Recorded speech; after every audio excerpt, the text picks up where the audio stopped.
Бүгін сіздерге қошқар мүйізге зигзагпен қалай тігу әдісін үйрететін боламын.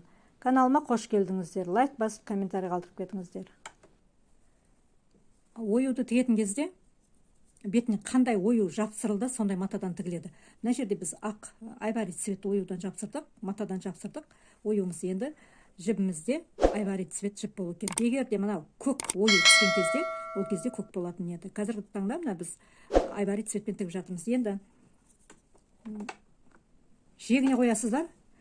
Мына шетінен тіккен кезде жіптің бір шеті мына жағына түседі, бір шеті мына шетіне түседі.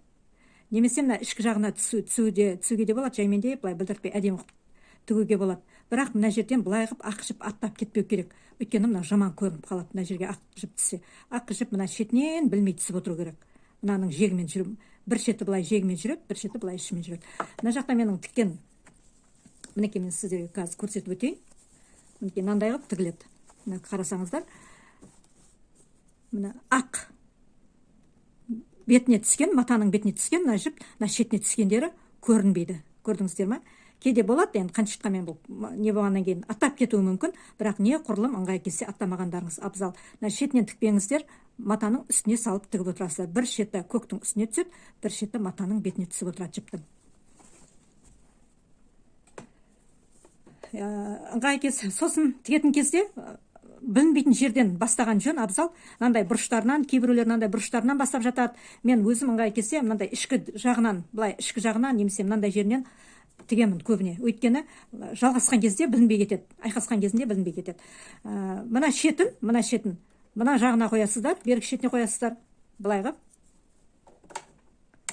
Мына ине қадамын үшке қойдым.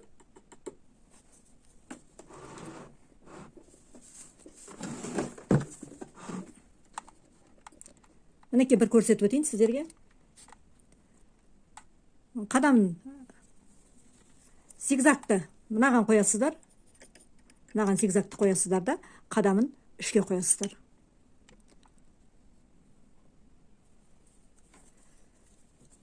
Сіздерге көрінетіндей қойдым. Мына иненің шеті мына түске түседі, бір шеті мына жаққа түседі. Егер де мына шетінен байқамай қалам десеңіздер, мына иненің бергі шет ішкі жағына түсетін лапканың бойын бейтіп ручкамен немесе жандай фломастермен бір затпен бояп алуыңызға болады. Бейтіп сызып, мына жерге бейтіп сызып алсаңыздар, сол кезде шатаспайсыздар. Енді бастаймыз.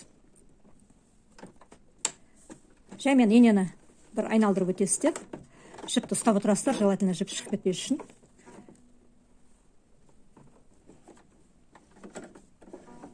Инені жүргізіп аласыздар.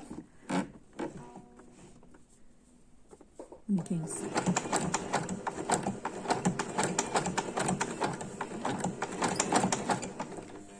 Мына ұстап отырасыздар, екі қолдарыңызбен былай ұстап отырасыздар, әйтпесе жеріліп кетуі мүмкін. Жаймен ұстап тартып отырасыздар. Жаймен мен енді сіздерге жай көрсетіп үйретейін қазір.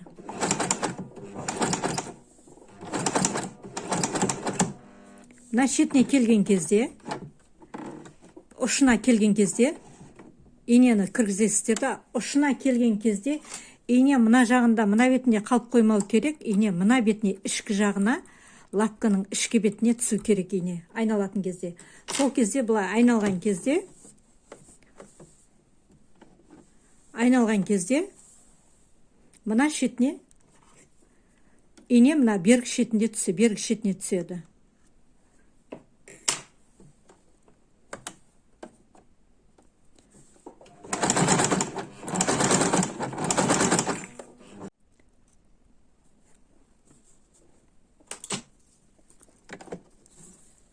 Мына бесіне мынандай ұшына келген кезде тағы да инені лапканың ішкі бетіне қоямыз. Осыдан шатаспайсыздар.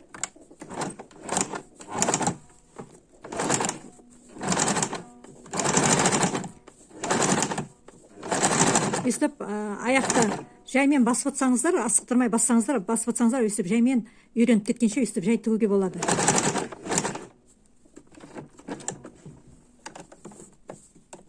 Енді ескертейін, тағы бір ескертетін жайт, мынандай ішкі жағы бар ғой, мына бетіне, мынандай ішкі қайрылатын жеріне келген кезде лапка, ине ішкі бетіне түседі, сыртқы бетіне түседі. Лапканың сыртқы бетіне, мына машинаның мына бетіне қарай ине осы бетіне түседі. Көрдіңіздер ме? Мінекейіңіз осы бетіне түсіп тұр.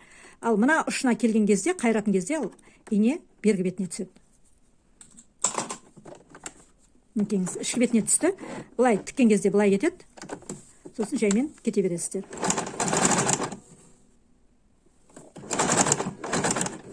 Мінекей, сыртқы бетіне келдік.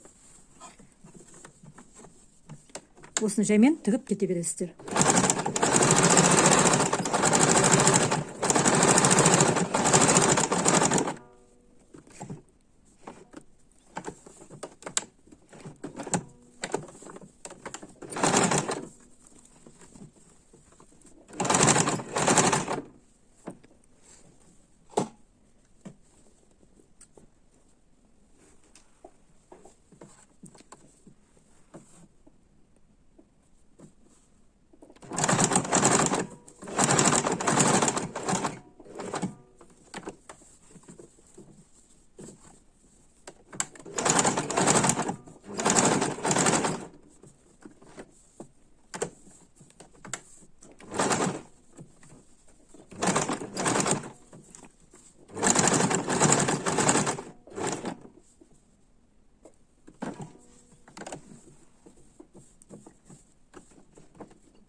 Осылай тігіп кете бересіздер аяғына дейін.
Мына жері бастаған жеріміз, мынарадан бастадық.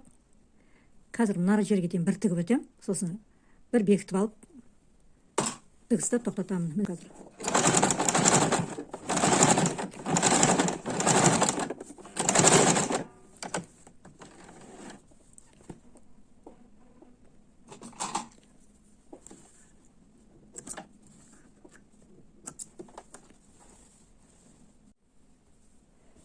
Мынандай ою шықты. Бұл ою бізде 37-де 37. Бұлай 37, бұлай 37. Ішкі жағы 29. 29-да 29. Бұлай 29. Бұл оюдың ішкі беті. Мына оюдың сыртқы беті. Бұл оюдың сыртқы беті. Біз көрпешеге, оюлы көрпешеге пайдаланамыз. Ені ұзындығы 2,30, ені 80 сантиметрлік көрпешеге бізге бұндай оюдан 4 ою қиып аласыздар. 4 оюдан 8 осындай құрақ шығады, оюлы құрақ шығады. Видео ұнаса комментарий қалдырып, лайк басып, немесе дизлайк басып кетіңіздер. Арнаға тіркеліңіздер. Қош, сау болыңыздар. Сіздермен бірге болған мен Серікгүл Медетбайқызы.